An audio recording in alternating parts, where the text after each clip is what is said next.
नमस्कार साथियों, 27 अगस्त 2024 वार मंगलवार। तो बिजनेस लाइन अखबार में खबर छपी कि सरकार एडिबल ऑयल पर इंपोर्ट ड्यूटी लगा सकती है। जैसा कि हमने आपको पहले बताया था कि फंडामेंटल इतने मिक्स हैं और ये जो फंडामेंटल है ये तेज़ी की ओर नहीं है किसी भी लिहाज से, चाहे वो 123 लाख टन सरसों हो, चाहे आने वाली सोयाबीन की फसल हो या दुनिया के भर के बाजार हो।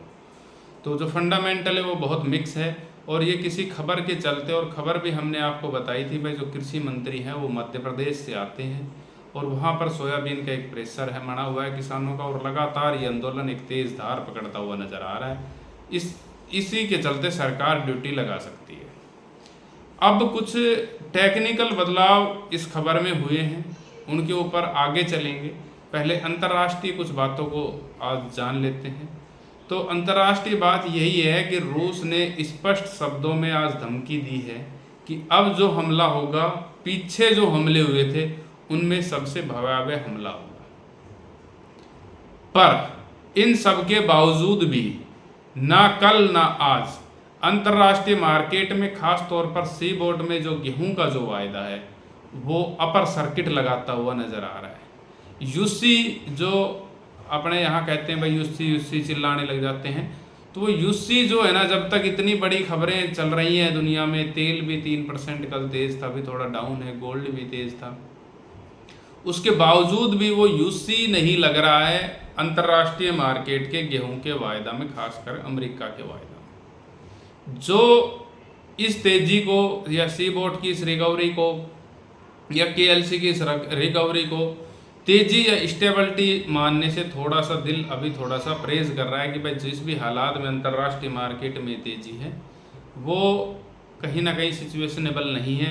हो सकता है निचले लेवल से थोड़ी बहुत शॉर्ट कवरिंग आई हो और फिर एक बाजार करेक्ट होता हुआ अंतर्राष्ट्रीय मार्केट में दिखे। कमोबेश स्थिति भारतीय बाजारों की भी आज उसी लिहाज से रही, जैसे केएलसी 2 रिंगट गिरकर बंद हुई, तेज थी, फिर 2 रिंगट गिरकर बंद हुई, उसी लिहाज से भारतीय बाजारों की स्थिति रही। भारतीय बाजार तेज खुले पर गिरकर बंद हुए और सरसों के बाजारों में गिरावट रही। अब यदि बात की जाए उस खबर की जिसमें सरकार ने बदलाव किया है, कुछ टेक्निकल लोगों का आकलन, कुछ बाजार से जुड़े हुए लोगों का आकलन, कुछ और लोगों का आकलन ये कहता है कि सरकार सीधा एक्शन एडिबल ऑयल पर न लेके, क्योंकि सोयाबीन की जो कीमतें हैं वो ऑयल से अधिक मील पर चलती हैं और मील के ऊपर कुछ सरकार कुछ करे, तो सोया मील के ऊपर सरकार कुछ एक्शन ले सकती है।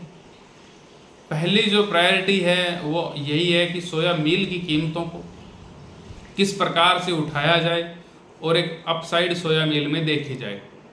दूसरा जो प्रयास है सरकार का कि यदि बात नहीं बनती है, स्टेप इसमें नहीं उठाए जाते हैं, तो फिर एडिबल ऑयल की ओर देखा जाए, क्योंकि अभी भी यदि बात करें उसके बाज़ार की तो 120 रुपये के आसपास तकरीबन 3-4 महीने से सरसों तेल स्टेबल है। 115 रुपये के आसपास थोक बाज़ारों में, कंज्यूमर को 145 रुपये के आसपास मिल रहा है। यदि सोया ऑयल की बात करें तो 95-96 रुपये के बाज़ार के ऊपर स्टेबल है, कंज्यूमर को 120 रुपये के आसपास अभी वो मिल रहा है। तो इस स्थिति में सरकार सोया मील का रुझान कर सकती है, कुछ इंपोर्ट, कुछ एक्सपोर्ट, कुछ इस प्रकार की चीज़ों के ऊपर नज़र रहें, कुछ और कुछ मतलब पहली प्रायोरिटी यहाँ, यदि वहाँ बात नहीं बनी तो इंपोर्ट ड्यूटी बढ़ाने पर विचार कर रही है सरकार और एक्शन लेगी। ये बात तय है कि सरकार चाहती है कि सोयाबीन की कीमतें एमएसपी और एमएसपी के ऊपर आए, तो सरकार एक्शन जरूर लेगी। अब बात कर लेते हैं बाजार की। जयपुर कंडीशन 6225-6250 रुपये के बाजार रहे, खड़ 2620 रुपये, कच्ची घानी 120 के पार ही 121-22 के बाजार रहते हुए नजर आए। दूसरी ओर यदि हम देखें भरतपुर मंडी 6900 रुपये खुली, खैरतल मंडी 5950 से 5970 रुपये के व्यापार हुए, अलवर 6000 रुपये के व्यापार हुए, खेरली 5900 रुपये के व्यापार हुए, बावड़ादा में 6050, बहरोड 6050, टोंक की यदि बात करें तो 5920, निमई 5930, 5940, मालपुरा की बात करें तो 6100 रुपये 42 कंडीशन के बाजार है। सुमेरपुर की बात की जाए तो 6230 रुपये 42 कंडीशन मील डिलीवरी, केकड़ी भी 6230 रुपये के बाजार रहते हुए नजर आए। यदि बात की जाए मेड़ता और जोधपुर की तो वहाँ पर जो चॉइस लैब है वो 5700 रुपये के ऊपर बिकती हुई नजर आई। अब यदि हम चलते हैं उसके अलावा यदि हम हरियाणा के बाज़ारों का रुख करते हैं तो हरियाणा के बाज़ारों में दादरी 6150, भिवानी की यदि बात की जाए तो 6050, सिवानी की यदि बात की जाए तो 5950 रुपये के आज व्यापार होते हुए सुनाई पड़े। सिरसा मंडी में सरसों 5725 रुपये, वहीं भट्टू मंडी में 5648 रुपये, वहीं एलनाबाद मंडी में 5665 रुपये, आदमपुर मंडी में 5740 रुपये सरसों के बाज़ार आज देखने को मिले हैं। अब यदि हम बात करें उत्तर प्रदेश के बाज़ारों का, तो उत्तर प्रदेश के बाज़ारों में मथुरा मंडी 5700 रुपये, अलीगढ़ मंडी के जहाँ तक सवाल है, अलीगढ़ मंडी आज बिकती हुई नजर आई है, 5750 रुपये के व्यापार देखने को मिले हैं। यदि बात की जाए बांदा मंडी 5800 रुपये 5825 रुपये के व्यापार सुनाई पड़े हैं। इटावा, मैनपुरी, हाथरस वगैरह की बात की जाए तो 5650 रुपये के व्यापार मंडियों में देखने को मिले, ऊपर में 5650-5700 रुपये की तक की स्थिति रही है। लेवाड़ थोड़ा सा मजबूत था, शाम होते होते आया है। अब यदि बात करें मध्य प्रदेश के बाज़ारों का, अशोकनगर मंडी 5825 रुपये, ग्वालियर 5875 रुपये, यदि मंदसौर और नीमच की बात की जाए तो वहाँ पर भी 5875 रुपये तक की स्थिति आज देखने को मिली है। अब बात की जाए गोयलकोटा के भाव की, तो गोयलकोटा के जो बाज़ार है वो 50 रुपये टूटते हैं और गोयलकोटा 50 रुपये टूट कर 6150 रुपये की स्थिति बनती हुई नजर आई है। अलवर बूंदी है वो कल वाली स्थिति में है, 6325 रुपये, सुबह 6350 रुपये खुले थे।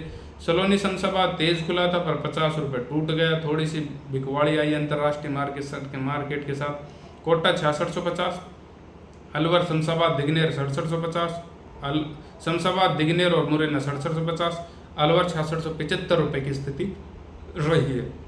तो ये स्थिति आज के दिन सरसों के बाज़ारों में देखने को मिली है, जहाँ पर थोड़ा सा सेलर एक्टिव भी है ऊपर के लेवल पर और थोड़ा सा लेवाड़ डरा हुआ है कि भाई क्या होगा बाज़ार में, तो उस स्थिति में बाज़ार बनी हुई है।